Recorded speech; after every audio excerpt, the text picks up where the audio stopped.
Olá, pessoal! A gente vai dar continuidade, então, aos nossos estudos de genética molecular e tentar entender um pouquinho agora como funciona o controle da expressão gênica.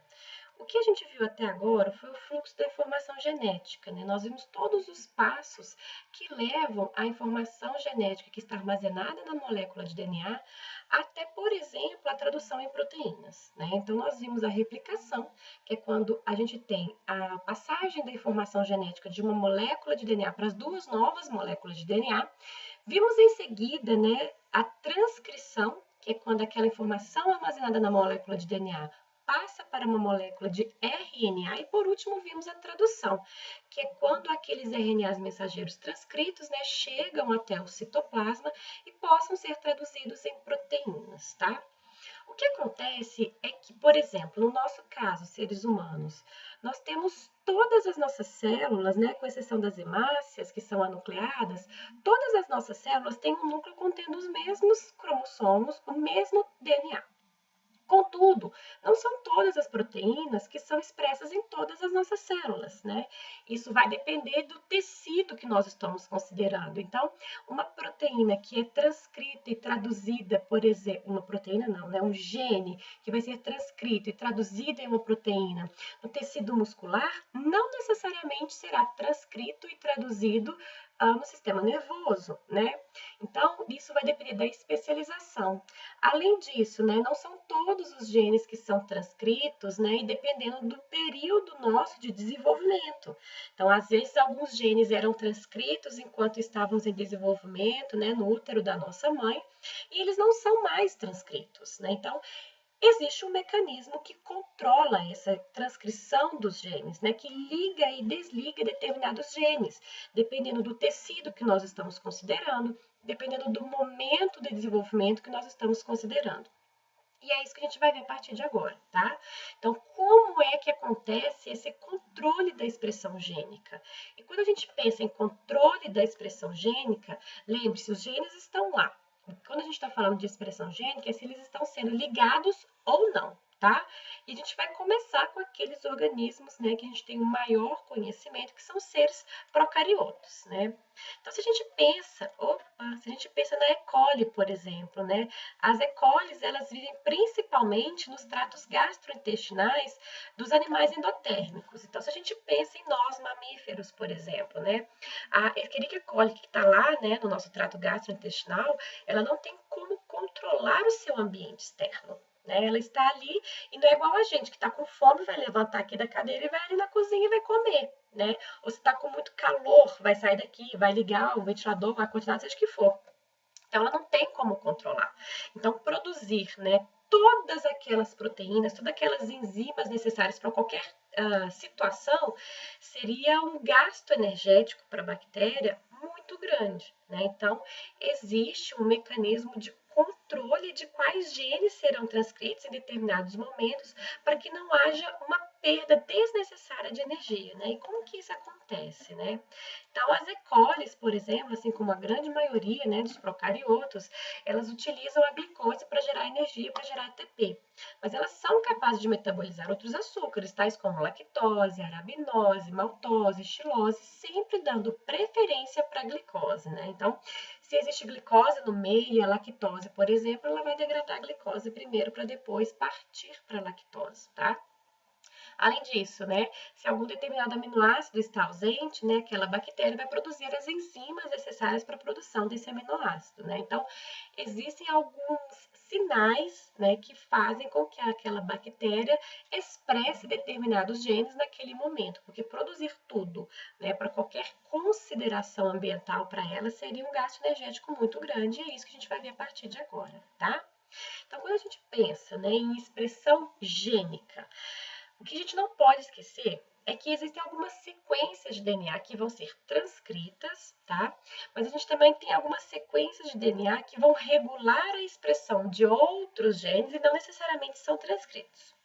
Vamos entender isso aqui então um pouquinho. Então, existem aqueles genes que são classificados como genes estruturais. Então, são genes que vão ser transcritos e traduzidos, né? E são genes que participam, por exemplo, de metabolismo, de algumas estrutura da célula, né? Então são genes estruturais, tá? Mas não necessariamente genes estruturais são só das estruturas, né? Tá funcionando no metabolismo também. E a gente ainda tem alguns genes que são chamados de genes regulatórios, tá? E o produto desses genes regulatórios, seja RNA ou proteína, vai influenciar na expressão dos genes estruturais. Então, os genes regulatórios, como o próprio nome sugere, regula a expressão dos genes estruturais, ok?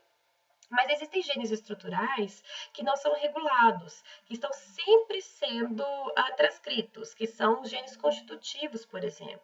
Então, são genes estruturais que eles participam, né, de funções que são essenciais para o metabolismo, para a vida daquela célula, né? Então, sem a expressão daqueles genes não existe vida. Então, são genes que não precisam ser regulados, pois eles sempre serão transcritos. Então, são genes estruturais que nós consideramos como genes constitutivos. E além disso, existem sequências no DNA que não serão transcritas, portanto não são considerados genes, só que são sequências de DNA que acabam afetando a transcrição de outros genes. Então, são chamados elementos regulatórios. Então, são partes de sequência de DNA que não serão transcritas, mas afetam a transcrição de outros genes que estão fisicamente próximos a ele, por exemplo, tá? Então, algumas proteínas que fazem, né, contato com o DNA, que são proteínas que precisam ligar o DNA para regular a expressão daqueles genes, elas são consideradas, por exemplo, hélice giro-hélice, são proteínas dedos de zinco, são zíper de leucina, são diferentes classificações para aquelas proteínas reguladoras, tá? Então, existe aquele domínio da proteína que vai ter contato com o DNA, que podem ser para esses sucos maiores ou sucos menores, mas o que eu quero que vocês saibam que é importante é que essas proteínas reguladoras, tá, do DNA, que vão afetar a expressão dos genes, né, eles vão ter um contato íntimo, tá, com a sequência de DNA daqueles genes que eles estão regulando, ok? Bom, procariotos, assim como eucariotos, eles utilizam esse mecanismo, né, de proteínas reguladoras para regular a expressão dos seus genes. E existem dois mecanismos de controle quando a gente pensa nessas proteínas que se ligam ao DNA, que é o controle positivo e o controle negativo. O controle positivo, né, são proteínas reguladoras que vão ativar, que vão aumentar, que vão permitir a expressão de determinados genes. Então, o positivo, ele está expressando aquele gene está sendo transcrito. Ao passo que o controle negativo, a proteína reguladora é uma repressora e ela vai reprimir, desligar, inibir a transcrição daqueles genes. Então, o controle positivo e o controle negativo, através dessas proteínas reguladoras, ele acontece tanto nos seres procariotos como nos seres eucariotos, que a gente vai ver na próxima aula. Agora, quando a gente pensa em seres procariotos, a gente não pode esquecer, né, de como está estruturado o genoma dos procariotos, porque isso vai ser muito importante para esse entendimento do controle da expressão gênica, né? Os genomas dos procariotos, eles estão organizados principalmente em óperons ou operons. E o que é isso, né? Se a gente vir do lado direito aqui dessa imagem, né, isso aqui corresponde a um óperon. O óperon é aquela estrutura em que eu tenho diferentes genes estruturais, ó, e próximos a ele, né, eles estão sob controle de um único promotor. Então, como é controle de um único promotor, quando ocorre a transcrição desses genes, todos eles são transcritos em uma única molécula de RNA mensageiro. Então, aqui eu tenho uma molécula de RNA mensageiro e que, quando for traduzido, me dará diferentes proteínas. É como se eu tivesse diferentes RNAs mensageiros, só que no mesmo transcrito. Então, os óperons, eles são diferentes genes estruturais que estão sob o controle de um único promotor e, quando esse promotor for ativado para que haja transcrição, todos aqueles genes estruturais que compõem o óperon serão transcritos e em uma mesma molécula de RNA mensageiro. Tá? Isso é legal para as bactérias porque essas enzimas aqui, ó, que vão ser traduzidas dessa mesma fita de RNA mensageiro, são proteínas, né? São enzimas que participam de uma mesma via metabólica. E isso é legal porque garante para a bactéria que todas as enzimas que são necessárias, por exemplo, para a degradação desse precursor roxo que está apresentado aqui, ó, estejam presentes para que a gente possa ter toda essa via metabólica completa, tá? Então, aqui, ó, só para a gente ter um melhor entendimento, tá? Eu tenho esse óperon aqui com os meus genes, tá? Eu tenho aqui o meu região promotora, que é onde a RNA polimerase vai se ligar, e vocês estão vendo aqui também, ó, um operador, tá? E o que que é isso, tá? Esse operador aqui nada mais é do que a sequência de DNA no qual essa proteína reguladora vai ter o contato e vai se ligar àquela região para exercer a sua função, seja uma proteína reguladora do tipo ativadora, seja uma proteína reguladora do tipo repressora, tá? E esse operador, percebam, ó, que pode ser inclusive uma parte da sequência do próprio promotor ou ainda do primeiro gene estrutural, tá? Então, só para que a gente possa entender, o operador é aquela região ao qual a proteína reguladora vai se ligar. E aqui à esquerda, nessa imagem que eu tenho, é a representação de um gene regulador. E o gene regulador, ele tem o seu próprio promotor, tá? Então, ele não faz parte do operon, apesar de regular a expressão gênica desse operon, ok?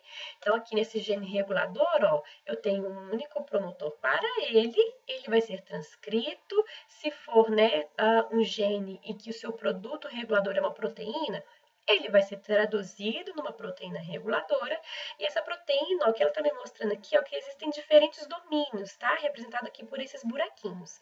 Eu vou ter esse domínio que pode se ligar à minha sequência de DNA do óperon, né, na região operador, e uma outra sequência que pode ter contato com outras moléculas, tá joia? E como é que é feito o controle desses óperons, né? A gente já viu que eles podem ser controlados por genes reguladores, tá? E que me dão proteínas reguladoras do tipo ativadoras, que vai ter, então, a possibilidade de um controle positivo, né? Em que eu tenho a capacidade de ligar determinados genes. Além disso, esses óperons podem ser controlados por genes reguladores em que a proteína é uma repressora, então é um controle negativo, mas esses óperons ainda podem ser classificados em óperons induzíveis e óperons repressíveis. Óperons induzíveis são aqueles genes estruturais que precisam ser ligados, precisam ser induzidos à sua expressão. Então, normalmente está desligada. E o que eu preciso fazer é induzir a transcrição daqueles genes. Ao passo que os óperons repressíveis, normalmente, a sua expressão, a sua transcrição está ligada e eu preciso reprimir, eu preciso desligar aqueles genes. Então, quando eu penso em controle positivo e negativo, eu estou pensando no gene regulador. Quando eu penso no óperon induzível ou repressível, eu estou pensando nos genes estruturais, ok? Acontece que existem operons induzíveis que podem ter o controle positivo, assim como existem os operons induzíveis que podem ter controle negativo. Ainda temos os operons repressíveis que têm controle positivo e os operons repressíveis que têm controle negativo. Então, existem 4 modos de controle da expressão gênica em procariotos e que a gente vai ver com detalhes a partir de agora. Então, no caso de um óperon induzível negativo. Então, eu vou falar para vocês, como eu sempre falo para todos os meus alunos. Vamos lá, óperon induzível. Um óperon induzível, então a sua transcrição, né, a sua expressão, ela está desligada e precisa ser induzida, precisa ser ligada. Ok. Óperon induzível negativo. Controle negativo. Como é que é o controle negativo, né? A proteína reguladora é um repressor e reprime a transcrição. Beleza. Então, essa proteína reguladora, ela está ativa. Ela está exercendo o seu papel na célula, que é desligando a minha expressão gênica. Tanto é que é um operon induzível que a gente está falando. E é isso que essa imagem está me mostrando aqui, ó. Então, do lado direito, ó, eu tenho o meu operon e veja que não está sendo transcrito. A sua expressão, né, está desligada. E por que que esse operon induzível, né, ele está desligado? Porque o controle é negativo e essa proteína reguladora aqui, ela é uma repressora, está ativa e exercendo o seu papel na célula. Qual que é o seu papel nessa célula? Desligar esse operon. Então, quando a gente tem um operon induzível negativo, essa proteína reguladora aqui, que é uma repressora, está em contato íntimo com esse operon na região do operador e impede que a RNA polimerase se ligue ao promotor. E é por isso que eu não tenho a transcrição desse operon. Mas e se eu precisar de ligar esse operon? Ele é induzível, ele precisa ser induzido, ele precisa ligado. O que precisa acontecer? Como que isso vai ser ligado? Então, olha só, para que a expressão desses operons aqui aconteça, eu preciso de um indutor, tá? O que esse indutor vai fazer? Ele vai interagir com a minha proteína repressora por essa região aqui e vai fazer com que a minha proteína repressora agora perca contato com aquele operon. Então, quando esse indutor chega e se liga à proteína repressora, ela se torna inativa e ela perde o contato físico realmente com o DNA e sai do operador. Quando ela sai do operador, a RNA polimerase agora se liga à região promotora e promove a transcrição desses genes estruturais que serão traduzidos nessas proteínas. Importante a gente saber é que esse indutor aqui, ó, ele é o próprio precursor, é o substrato inicial dessa via metabólica a qual eu preciso dos genes desse operon. Tá? Então, é uma forma que a bactéria tem de garantir que todos esses genes estejam presentes para a degradação desse substrato aqui, e é esse próprio substrato, ó, o indutor, que fará com que a minha proteína repressora desligue fisicamente, né, da região do operador, e agora a RNA polimerase se liga ao promotor e pode fazer essa transcrição, ok? Então, esse é o óperon induzível negativo. Mas eu também tenho o óperon repressível negativo. Então, mais uma vez, óperon repressível.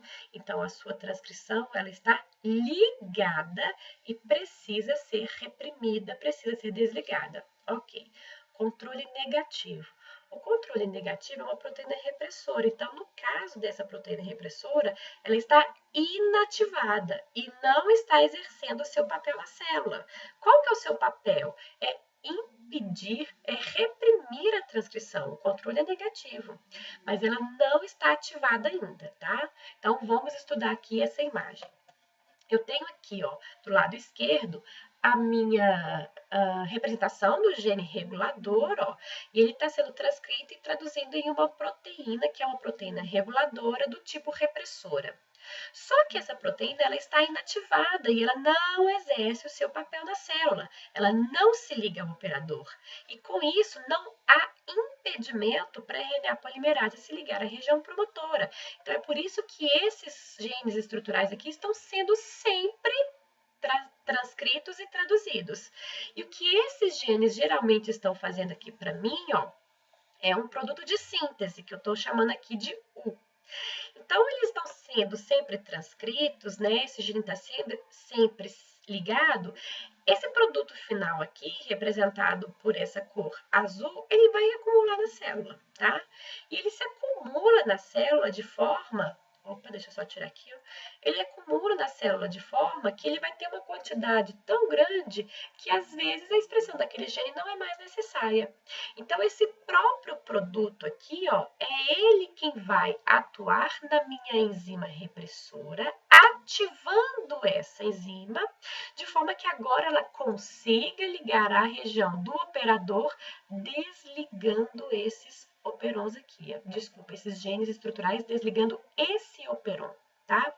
Então, só voltando para que vocês possam lembrar, ó, esses óperons, esse óperon aqui, ó, ele tá, né, sintetizando alguma coisa na célula, imagina que é um aminoácido, por exemplo, e esse aminoácido vai se acumulando na célula de forma que eu não preciso mais gastar energia para fazer aminoácido, eu já tenho ele em quantidade suficiente. Então, esse próprio produto aqui é que vai ativar a minha proteína repressora que estava inativa, de forma que ela agora consiga exercer o seu papel na célula, que vai ser ligar a região operadora, impedindo o contato da RNA polimerase, né, com o promotor e desligando a transcrição desse óperon, ok? Esse é o óperon repressível negativo. Mas o óperon pode ser também induzível positivo. Então, de novo, óperon induzível. A sua transcrição está desligada e precisa ser induzida, precisa ser desligada. Ok. Um ópero induzível positivo, então o controle é positivo. Essa proteína é uma proteína ativadora e que liga a transcrição. Bom, mas o ópero é induzível porque essa proteína não está ativa e não está exercendo o seu papel na célula. E é exatamente isso que acontece, tá? Se o controle ele é um controle positivo, a minha proteína reguladora é uma ativadora, mas ela não está exercendo o seu papel de ligar o gene, tanto é que é um ópero induzível. Essa proteína, então, reguladora, ela está inativada. Ela está inativada, ela não se liga à região operadora e isso não aumenta a afinidade da RNA polimerase pela região promotora. Tá? E o que precisa acontecer então? Então, eu preciso, né, de alguma célula que atue como um indutor e que ative a minha proteína reguladora para que ela possa exercer o seu papel, que é ligar-se ao meu ópero, né, na região do operador e aumentar a afinidade da RNA polimerase com a região promotora para que eu possa induzir, para que eu possa ligar a transcrição daqueles genes estruturais desse ópero, tá? Mais uma vez, né, aquele indutor vai ser um precursor de uma via metabólica na qual eu preciso, né, de algumas proteínas que vão degradar aquele precursor que acabou de chegar, ok? E por fim, eu tenho um ópero que é repressível positivo. De novo, ópero repressível. A sua transcrição normalmente está ligada e eu preciso reprimir. Ok. Se o controle é positivo, bom, a proteína é ativadora e ela está ativa, ela está exercendo o seu papel na célula, porque o ópero está sempre ligado. Então, o que acontece num ópero repressível positivo é que ele está sempre ligado, né? Porque a proteína reguladora, ela é uma ativadora que está ativa, exercendo o seu papel de aumentar, né? Liga-se ao ópero pela região do operador, aumentando a afinidade da RNA polimerase pela região promotora, fazendo com que todos aqueles genes estruturais, né, que compõem aquele ópero sejam transcritos, e aí eu vou ter, então, todas aquelas proteínas necessárias para essa via metabólica. Mais uma vez, né, o ópero repressível, ele está fazendo um produto final para mim, que é uma síntese, como por exemplo, né, um aminoácido, e aí eu vou ter um acúmulo daquele produto, né, dentro da minha célula, de forma que às vezes eu posso desligar aquele ópero, porque eu já tenho uma quantidade suficiente daquele produto e não preciso gastar energia fazendo mais do mesmo. Então, aquele próprio produto final, ó, da minha via metabólica, é ele quem vai inativar a proteína ativadora, ela vai perder o contato com a região da operadora e isso não vai fazer com que a RNA polimerase tenha uma maior afinidade pela região promotora. Então, a RNA polimerase não consegue se ligar e é assim que a gente reprime, é assim que a gente desliga esses genes, tá? Então, só para a gente fazer um resuminho aqui, né, desse controle da expressão gênica de procariotas, eu tenho os óperons que são induzíveis e o seu controle pode ser positivo ou negativo. Então, um óperon que é induzível negativo. Induzível, a sua transcrição está desligada e precisa ser induzida, precisa ser ligada. Negativo controle é que a minha proteína é uma repressora e ela está ativa, ó, na célula, exercendo o seu papel, que é se ligando àqueles óperons dos genes estruturais, impedindo a RNA polimerase de se ligar, portanto, a transcrição está desligada. E o que é preciso acontecer para que eu ligue esse operon induzível negativo, né? Eu preciso de um indutor, que é o próprio substrato inicial da via metabólica, tá? Que vai inativar a proteína repressora de forma que ela perca contato com o óperon e agora a RNA polimerase pode se ligar ao promotor, fazendo com que esses genes sejam transcritos, sejam induzidos, sejam ligados. Num controle induzível positivo, a minha proteína reguladora é uma ativadora, mas ela está inativa. Tanto é que o ópero é induzível, ele precisa ser ligado. Então, essa proteína que é uma ativadora não está exercendo o seu papel ainda na célula. Então, ela não se liga ao ópero dos genes estruturais, não aumenta a afinidade da RNA polimerase pela região promotora e a minha transcrição está desligada. Então, o que precisa acontecer, né? Eu preciso, ó, de um substrato como o indutor, né, que é o substrato inicial da via metabólica, para ativar a minha proteína reguladora, que é uma ativadora, para que ela se ligue ao óperon que contém os genes estruturais necessários, aumente a afinidade da RNA polimerase pela região promotora e transcreva aqueles genes estruturais. O operon, que é repressível, ele também pode ser negativo ou de controle positivo. Então, os operons repressíveis, né, que têm um controle negativo, é porque eles estão ligados. Então, a minha proteína reguladora, que é uma repressora, ela está inativa. Ela não exerce o seu papel de desligar, né? Então, a proteína repressora inativa não está ligando ao meu óperon por aquela região do operador. Então, a RNA polimerase está sempre em contato com o promotor, a transcrição está sempre ligada e eu estou sempre fazendo muito desse produto representado aqui por essa coloração azul. Só que se acumular, para que eu vou continuar essa transcrição, né? Então, esse próprio produto aqui, ó, vai ativar a minha proteína repressora de forma que ela se ligue àquele óperon, impedindo a RNA polimerase de se ligar ao promotor e desliga aquela transcrição, desliga aquele gene, tá? No operon repressivo positivo, né? Se ele é repressível, está sempre ligado. E se o controle é positivo, é porque a minha proteína ativadora está funcionando, está ativa, né? Se liga aqui ao óperon, né? Aumentando a afinidade da RNA polimerase pela região promotora e transcrevendo aquela sequência, tá?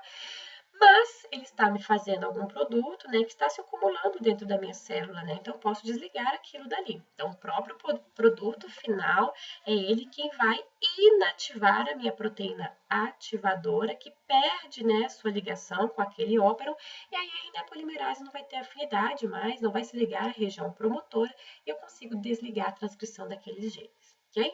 Então, esses são os 4 modos como a gente de controle que a gente tem dos operons repressíveis e induzíveis de procariotos.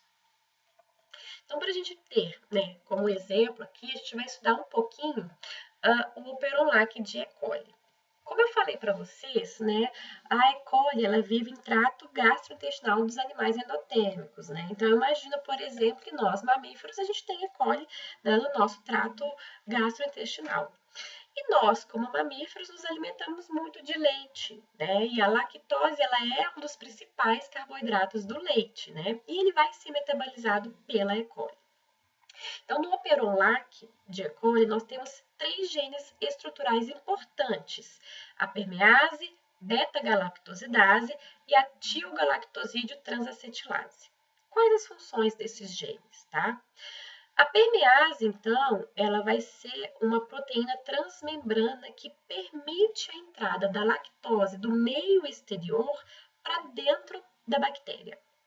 Beta-galactosidase, ela vai fazer a quebra dessa lactose em galactose mais glicose, que a gente viu, né, que é preferencialmente utilizado pelas bactérias para gerar ATP, mas ela também converte essa lactose que está entrando em alolactose. A gente vai entender a função dessa alolactose daqui a pouco. Tilgalactosídeo transacetilase, né, a sua função, né, no metabolismo da lactose ainda não está muito bem esclarecida. Acredita-se que sirva como uma maneira de desintoxicação da bactéria, porque quando a permease permite a entrada da lactose, pode entrar também tilgalactosídeo. Então, sugere, né, que essa tilgalactosídeo transacetilase seja uma maneira de desintoxicação da bactéria para que esse tilgalactosídeo não acumule dentro da célula. Bom, então só para que a gente entenda aqui, ó, essa aqui é a membrana da bactéria, tá? A membrana celular. Eu tenho uma lactose, né, fora da célula. E aí eu vou ter a permease, né, que vai ser essa proteína transmembrana aqui, que permite a entrada dessa lactose que está no meio extracelular. E a lactose, ela vai ser utilizada pela beta-galactosidase e quebrada em galactose mais glicose. Ou ainda ela vai ser convertida em alolactose.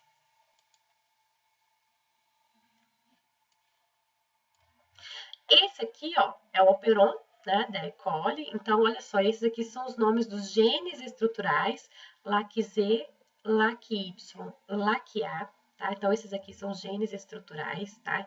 Então, eu tenho um gene estrutural para permease, um gene estrutural para beta-galactosidase e para tiogalactosídeo transacetilase, que a gente não vai falar mais a partir de agora, porque, como eu disse, a gente não sabe muito bem a função dele no metabolismo da lactose, tá?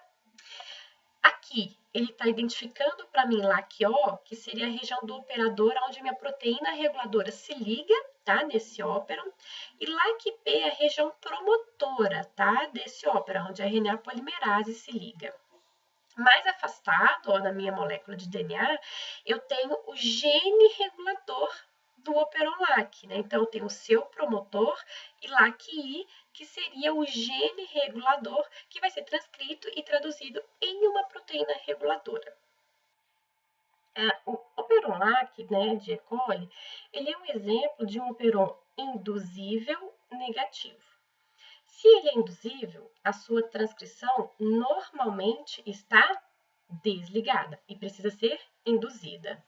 E o seu controle é negativo, né? Então, a minha proteína reguladora tem que reprimir a transcrição, porque o controle é negativo. Então, a sua proteína, né, reguladora aqui, ó, ela está ativada e exercendo o seu papel na célula, que é, ó, desligar a transcrição. Então, quando não temos lactose, tá? Esse óperon, ele está desligado, porque a minha proteína reguladora é uma repressora que está ativa exercendo o seu papel na célula, de desligar aqueles óperons, tá? Aquele óperon e aqueles genes estruturais, tá? Mas, se chega lactose no meio, tá? Essa lactose, ela vai atuar como uma indutora, né, de forma que aquela minha proteína, a reguladora, a repressora, se torne inativa, perca contato com a minha região do operador, tá? A RNA polimerase agora, ela pode se ligar à minha região promotora para fazer a transcrição dos genes estruturais, né, os quais vão me dar origem à beta-galactosidase, para quebrar aquela lactose em glicose e galactose. Além disso, vai me dar origem à permease, né, que é aquela proteína transmembrana que permite a entrada de lactose dentro da célula, tá? A pergunta que eu faço é: se essa lactose precisa de entrar dentro da célula, né, para agir como uma indutora, né, daquele óperon, né, para inativar a minha proteína repressora, como que eu vou ter a entrada da lactose dentro da célula se eu não vou ter permease ainda sendo produzida para ficar lá na membrana da bactéria? Bom, duas coisas que são importantes, então. Esse operon, ele não vai ser 100% desligado. Pelo fato dele não ser, né, 100% desligado, vai haver a entrada, né, de uma porcentagem de lactose para dentro da célula. Uma parte dessa lactose, ela vai ser convertida pela beta-galactosidase em alolactose. E é alolactose, na verdade, que é o indutor, que fará com que a proteína reguladora repressora se torne inativa. Então, somente recapitulando, tá? O operon LAC da E. coli, ele é induzível, negativo, então ele está sempre desligado e a sua proteína repressora está sempre ativa, tá? Desligando aquele operon. Mas a gente está vendo também que essa transcrição, né, desligada, ela não é 100%. Tanto é que a gente tem um pouquinho de permease transmembrana e que permite a entrada da lactose do meio extracelular, quando ele existe, tá, para dentro da célula. Então, na falta de glicose, por exemplo, e existe lactose no meio extracelular, essa lactose vai entrar para dentro da célula. E parte dessa lactose será transformada em alolactose pela beta-galactosidase, tá? E aí sim, a gente vai inativar essa proteína reguladora, que é uma repressora, ela vai sair do operador. A RNA polimerase, ela vai se ligar à região promotora do óperon da lactose e vai estimular e aumentar a transcrição, portanto, dos genes estruturais. Dentre eles, né, o LAC-Y e LAC-Z, que vão fazer com que a gente tenha maior quantidade de beta-galactosidase e permease, para que a gente tenha mais entrada de lactose na célula e para que essa beta-galactosidase produzida, ela quebre essa lactose em glicose e galactose. Essa imagem que eu quero mostrar para vocês, ó, é que a gente tem aqui, né, sempre as fitas sendo representadas com cores, mas a gente não pode esquecer que a gente tem nucleotídeos, né? E que aqui a gente tem entre um nucleotídeo azul e amarelo, só mostrando que eu tenho o promotor, ó, aquelas regiões de consenso, menos 35 e menos 10, né, dos diferentes promotores de procarioto, e logo em seguida já tenho o início do meu gene estrutural inicial, que é o LAC-Z. E aqui, ó, mais ou menos nessa região, é que eu teria a região do operador, que é onde a proteína repressora, ela se liga no óperon da lactose. Então, ele sobrepõe parte do gene estrutural e também parte do promotor, e é por isso que a RNA polimerase não consegue se ligar, né, de maneira correta à região promotora, e essa região, então, está sendo desligada. Contudo, né, existe um outro meio de controle do operon da lactose, né, que é o controle positivo que existe, a gente acabou de ver um controle negativo, mas existe um controle positivo também, né, e a gente vai ver essa repressão catabólica agora, tá? Mais ou menos uns 20 operons, por exemplo, em E. coli, eles possuem um controle adicional. Tá? Então, no caso do operon LAC, por exemplo, a gente tem um controle positivo que é adicional àquele controle negativo que a gente acabou de estudar. Tá? Esse controle positivo, né, ele surge como uma resposta aos níveis de glicose dentro da célula. Como eu disse para vocês, né, as bactérias, elas metabolizam preferencialmente glicose a outros açúcares, porque requer um menor gasto de energia. Então, quando a glicose está presente, né, dentro da célula, os operons dos outros açúcares estão desligados, tá? Por um mecanismo que a gente conhece como a repressão catabólica, tá? E aí, dependendo então dos níveis de glicose dentro da célula, a gente vai ter então esse outro controle que se dá por um controle positivo. E esse controle positivo, então, ele se dá em relação aos níveis de glicose, e a gente tem a participação dessa proteína ativadora aqui, que está aqui representada por CAP, tá? Que é a proteína do controle positivo, né? Então, ela é uma proteína ativadora. Então, para que a gente tenha, por exemplo, a transcrição do operon LAC, a gente precisa que essa proteína ativadora CAP também se ligue ao meu óperon da lactose, para que a RNA polimerase ela possa se ligar. E como é que funciona esse controle positivo? Já que ele vai funcionar em relação aos níveis de glicose na célula. Bom, é que além dessa proteína, né, para que ela possa funcionar, a gente precisa que ela se associe ao MP cíclico, que está aqui representado, ó, que é o CAMP. Que esse AMP cíclico, ele é um importante sinalizador celular, né? Não só em procariotos, como eucariotos também. Então, para que haja uma ligação da proteína ativadora na minha região do óperon para ativar esse óperon da lactose, ela primeiro precisa se associar a esse AMP cíclico. Só que a quantidade do CAMP, né, do AMP cíclico, ele é inversamente proporcional à quantidade de glicose dentro da célula. Então, quando eu tenho muita glicose dentro da célula, ó, os níveis dessa molécula sinalizadora estão muito reduzidos. Então, ela não se liga à proteína ativadora e que não vai se ligar, né, a minha região do óperon, da lactose, né, e aí a afinidade pela RNA polimerase, né, da região promotora, ela será muito baixa, eu vou ter baixíssima transcrição.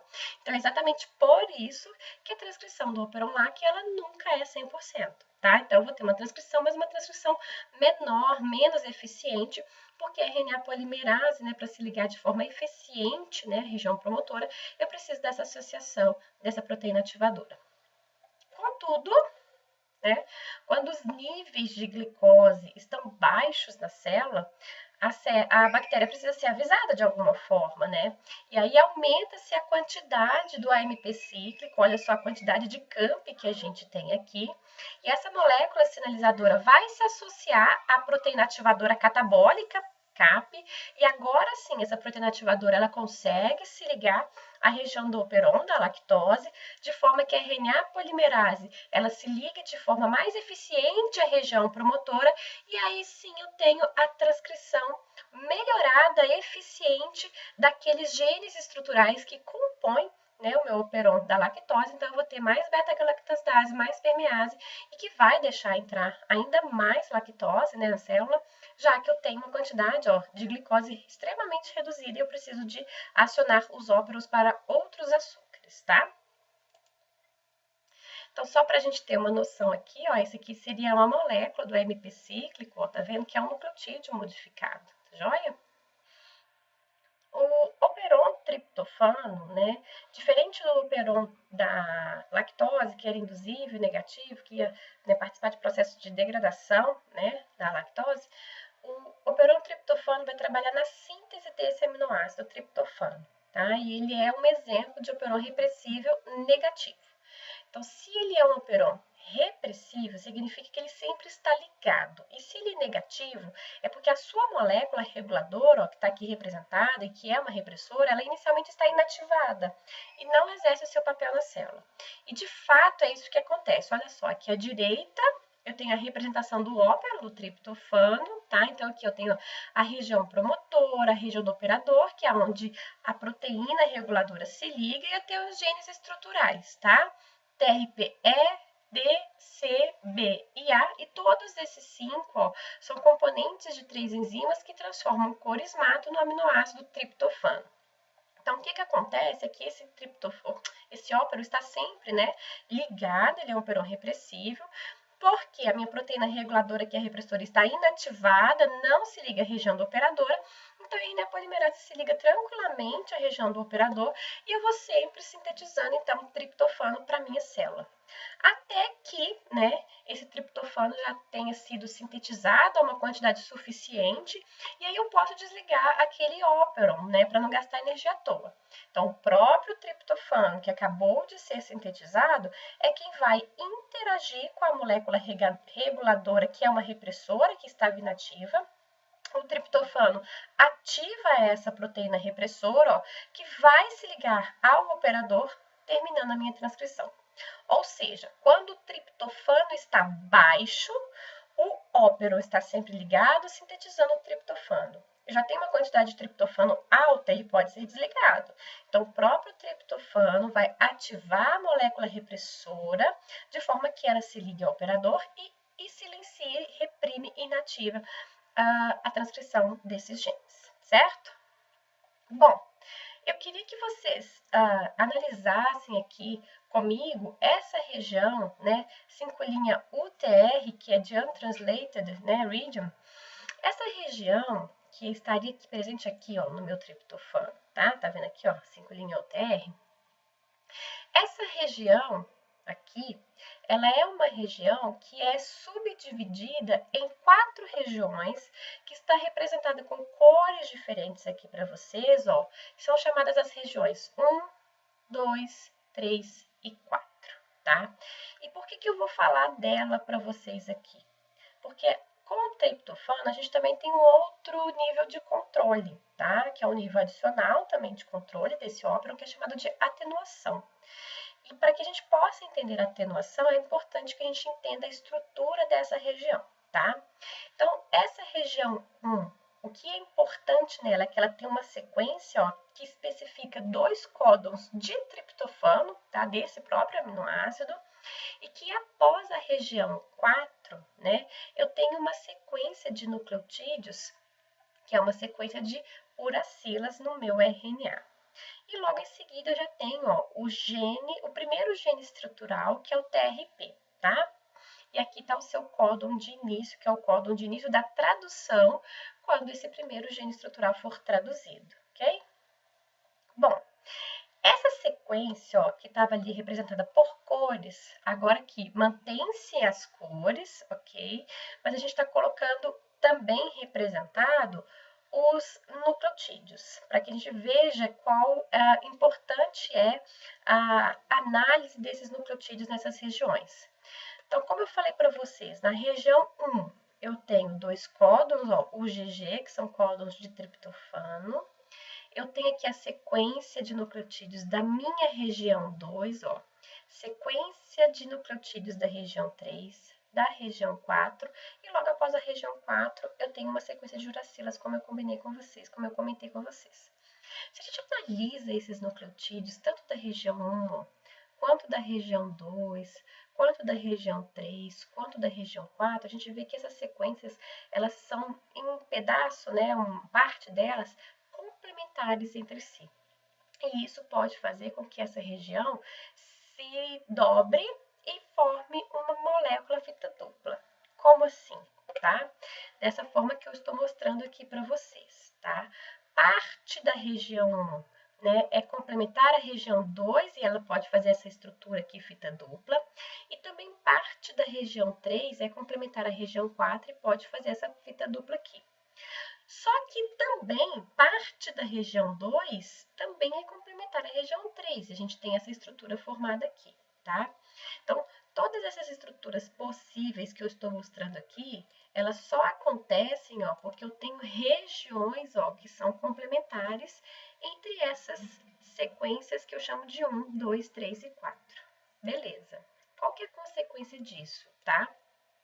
Se por algum acaso eu formo esse tipo de estrutura aqui, em que a parte da região 1 se liga à região 2 e a parte da região 3 se liga à região 4, eu formo o que eu chamo de 1 mais 2 e 3 mais 4. Isso daqui, 1 com 2 e 3 com 4, forma para mim uma estrutura que eu conheço como atenuação, e isso aqui termina a transcrição. Então, é um modo de controle também para terminar a transcrição daquele operon do triptofano. Então, quando é que eu vou terminar a transcrição do operon triptofano? Quando o triptofano está alto. Porque se ele está alto, eu não preciso mais de transcrever os genes estruturais para fazer mais daquele triptofano. Ele está alto, tá? Então, quando o nível de triptofano está alto, a estrutura que se forma dessa região 5' UTR é a região de atenuação, em que o grampo é formado entre as estruturas 1 e 2 e 3 e 4. Contudo, quando a quantidade de triptofano está baixa, eu não posso terminar a transcrição. Eu preciso de sintetizar aquele aminoácido que está em falta. E quando o triptofano, então, está baixo e eu preciso que a transcrição aconteça, o grampo que se forma é um grampo antitérmino, que é apenas entre as sequências 2 e 3 é que se tem uma complementariedade de bases. Então, você não tem 1 e 2 e 3 e 4. Você tem apenas a estrutura 2 e 3 sendo formada. Por que que essa estrutura aqui à minha esquerda, chamada de atenuação, termina a transcrição e essa daqui não? Então, analisando ó, essa estrutura 1 e 2 e 3 e 4, o que 3 e 4 representa para mim? Olha só, um grampo de cabelo seguido de uma cauda de uracila. Se vocês lembrarem, né, da nossa terceira aula, na aula de transcrição e processamento, essa estrutura de grampo de cabelo seguida de cauda uracila é uma estrutura semelhante àquela terminação da transcrição de procariotos chamada de terminação intrínseca, que ela não depende da proteína Rho, em que eu tenho uma estrutura ó, de grampo de cabelo seguida de cauda de uracilas e que termina a minha transcrição. É exatamente por isso que quando este grampo aqui ó, de atenuação é formado, com 1 e 2 e 3 mais 4, seguido de caudas de uracilas, é que a minha transcrição termina. Aqui não acontece porque a cauda de uracila ela não vem depois de um grampo. O grampo é entre 2 e 3, tá? A estrutura de atenuação, então, se forma quando o triptofano está alto na minha célula e eu não preciso mais sintetizar triptofano. E esse grampo antitérmino é formado quando o triptofano está baixo e eu preciso que continue a transcrição daqueles genes. A pergunta que surge agora é, o que induz a formação dessa estrutura quando o triptofano está alto e o que induz a formação dessa estrutura antitérmino quando o triptofano está baixo? Então, olha só para que vocês tenham um detalhamento da estrutura sendo formada, tá? Aqui, ó, é aquela estrutura de atenuação, em que tem os grampos, ó, entre 1 e 2, e veja a complementaridade de bases entre 1 e 2, tá? E aqui é a estrutura entre 3 e 4, ó, veja a complementaridade de bases entre 3 e 4, seguido da cauda de uracilas. Isso termina a minha transcrição, tá? Aqui é o grampo antitérmino. Por que antitérmino, né? Porque o grampo não é formado entre 3 e 4, seguido de cauda uracila. O grampo é formado entre 2 e 3, e aqui, ó, são as regiões de complementariedade de bases entre a sequência 2 e 3, tá? Isso daqui, ó, impede a formação do grampo de terminação e a transcrição continua acontecendo, tá? Bom, e o que que faz, né, com que um seja formado e o outro não? Deixa eu me esconder aqui, menorzinha. Pronto. Só para que vocês vejam aqui o que que acontece e que induz a formação de uma estrutura e de outra estrutura quando o triptofano está alto ou está baixo, tá? Então, quando o nível de triptofano está alto, o que que vai acontecer? O triptofano está baixo, eu preciso de transcrever aqueles genes estruturais para sintetizar ainda mais triptofano, porque precisa, tá? Ele está baixo na minha célula. Para a gente entender como funciona essa atenuação, uma coisa importante que a gente não pode esquecer: bactéria não tem núcleo. Então, transcrição e tradução não são procedimentos que estão separados espacialmente ou temporalmente, tá? Então, aqui vocês têm que lembrar disso para quando eu falar de uma coisa que remete à transcrição, não seja confundido com tradução, tá? Então, vamos pegar esse primeiro exemplo aqui, ó. Eu tenho essas duas fitas de DNA, tá joia? Aqui representada, ó, a RNA polimerase, que começou a fazer a transcrição nessa região do óperon de triptofano. Começou a fazer a transcrição, então eu já tenho aqui o meu RNA mensageiro sendo sintetizado e daquela primeira região da região 5' UTR, a região 1, tá? Essa RNA polimerase, ela continua a percorrer o DNA e sintetizando ó, o RNA mensageiro. Só que antes mesmo dela finalizar o RNA mensageiro, aqui na extremidade ó, desse RNA mensageiro, o que já está acoplado aqui? Ó? Um ribossomo para que se faça a tradução. Então, a RNA polimerase está transcrevendo a minha região 2, ou aqui em amarelo, o ribossomo já acoplou aqui na minha primeira região 5' UTR, ó. E aí, o que vai acontecer? Esse ribossomo ele vai ficar parado aqui nessa região, da região 5' UTR vermelha, que é a região 1. Só que a RNA polimerase não tem nenhum impedimento, ela continua a transcrever. Então, a RNA polimerase continua transcrevendo, só que o ribossomo parou aqui um tempo. E por que ele parou? Não vamos esquecer que naquela região 1 eu tenho 2 códons para triptofano. Como o triptofano está baixo, né, eu tenho pouquíssimo aminoácido tRNA com triptofano. Eu tenho poucos RNAs transportadores com triptofano carregado. Então, o meu ribossomo fica parado aqui exatamente porque está com falta de triptofano dentro da célula. O ribossomo fica parado, a tradução vai terminando aqui. Acontece que a transcrição não. E a RNA polimerase ó, continua a transcrever. Quando a RNA polimerase acaba de transcrever a região 3, lembrem-se que os nucleotídeos da região 2, né, parte delas é complementar a região 3. Olha aqui, ó, parte da região 2 é complementar a região 3. Então, como região 2 e 3 estarão livres, a estrutura né, complementar que se forma é entre a região 2 e 3. A RNA polimerase ó, continua a transcrever e vai continuar a transcrever até chegar aos genes estruturais e continua transcrevendo, tá? Então, essa estrutura que se forma aqui, ó, entre as estruturas 2 e 3, é aquela estrutura antitérmino, que não vai impedir a transcrição do operon triptofano, o que é ótimo, porque o triptofano está abaixo dentro da minha célula, tá? Então, recapitulando, a estrutura 2 e 3 é formada porque o ribossomo está ocupando a região 1, e aí a região 2 e 3 que acabaram de serem transcritas possuem sequências complementares e a gente tem essa estrutura antitérmino 2 e 3 sendo formada, tá? 4 vai ser transcrita, seguida de cauda uracila, mas não vai ser aquela atenuação, então não vai terminar a minha transcrição continua, tá? Aí vocês vão falar assim comigo, Patrícia, mas você falou que 5' UTR era untranslated, que não seria traduzido. E agora você está me falando aqui que vai ter uma tradução? Olha o ribossomo aqui. Na verdade, tem uma pequeníssima proteína que é traduzida, mas que ainda não se sabe qual é a função, tá? E ela não é nenhuma proteína que vai atuar em relação à síntese do triptofano, ok? Bom, mas quando o nível de triptofano está elevado, está alto na minha célula, a estrutura que se forma é a estrutura de atenuação, em que a complementariedade de nucleotídeos que se forma é entre as regiões 1 e 2, 3 e 4, que lembra aquela estrutura de término intrínseco da transcrição, tá? E por que isso se forma, a gente vai entender agora. Então, de novo, eu tenho a minha molécula de DNA fita dupla, ó, e a RNA polimerase vai se ligar à região promotora, que não está aqui representada, e começa a transcrição. Tanto é que meu RNA mensageiro está sendo feito, sendo formado aqui em cima, ok? RNA polimerase já chega aqui, ó, na região 2 para transcrever. Lá no início do meu RNA mensageiro já acoplou, ó, pequena e menor e a maior subunidade do ribossomo, montando toda a estrutura necessária para que aconteça a tradução, tá? E o ribossomo também vai caminhando por sobre a minha molécula de RNA mensageiro, ó, fazendo a tradução desse RNA mensageiro.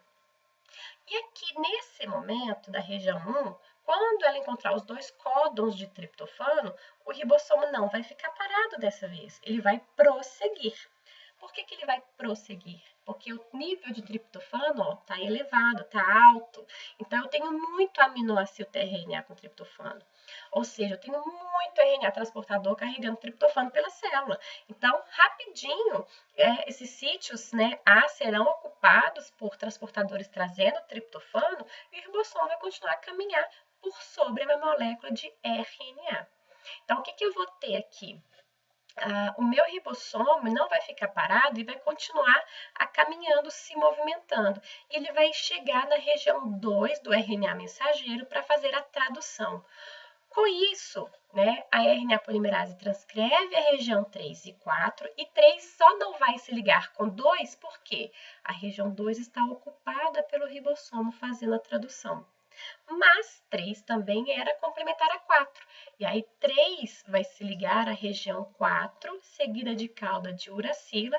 Isso daí, né, lembra aquele término intrínseco e olha só, a RNA polimerase, ela se desliga do complexo, porque ela lembra que isso daqui é uma mensagem de término de transcrição. E, de fato, a gente não precisa transcrever os genes estruturais do operon de triptofano, porque o operon triptofano já tem quantidade suficiente dentro da célula, tá? Depois que o ribossomo passar por todo esse RNA mensageiro, né, a estrutura que a gente vai ter vai ser entre as regiões 1 e 2 e 3 e 4, que é a estrutura de término da minha transcrição, ok? Ó, e aqui, ó, o que eu tô mostrando para vocês é exatamente, ó, o ribossomo parado, tá? Naqueles 2 códons de triptofano que existem na minha região 1, tá? E ele vai ficar parado, que é como se realmente não houvesse RNA transportador contendo triptofano, né? Não tivesse aminoácido tRNA, ele vai ficar parado ali porque o ribossomo não vai ter como prosseguir, tá? E por causa disso, a estrutura que se forma é a estrutura entre as regiões 2 e 3. E não é formado, portanto, aquele grampo de término da transcrição, tá? Contudo, né, quando a gente tem uma quantidade suficiente, né, de triptofano dentro da célula, eu vou ter muito aminoácido tRNA contendo triptofano. Então, o meu ribossomo ele não vai ficar parado aqui, ele vai prosseguir, que é o que está me mostrando aqui, ó. Ele só vai terminar, né, a tradução dessa região, porque ele vai chegar aqui, ó, nessa posição onde tem um GA, que é um códon de parada. Então, é formado aquele peptídeo pequeno para vocês que eu falei. Mas, né, nesse caso, como o ribossomo ele não ficou parado, né, ele continuou a prosseguir, olha só, ele está ocupando um pedaço da região que é a região 2. E por isso não tem como 2 se ligar com 3. O que a região 3 vai fazer? Ó, se ligar com a região 4, tá? Região 3 ligando com a região 4 é formada aquele grampo de término da transcrição, ok? Então, 3 com 4 seguido de cauda uracila, a gente tem a formação do grampo de término da transcrição, tá? Então, quando tem triptofano suficiente na célula, né, a transcrição ela pode terminar porque a gente não precisa mais de gastar energia fazendo algo que já tem quantidade suficiente na célula, ok? Bom, então, sobre o controle da expressão gênica de procariotos, era isso que eu queria falar para vocês.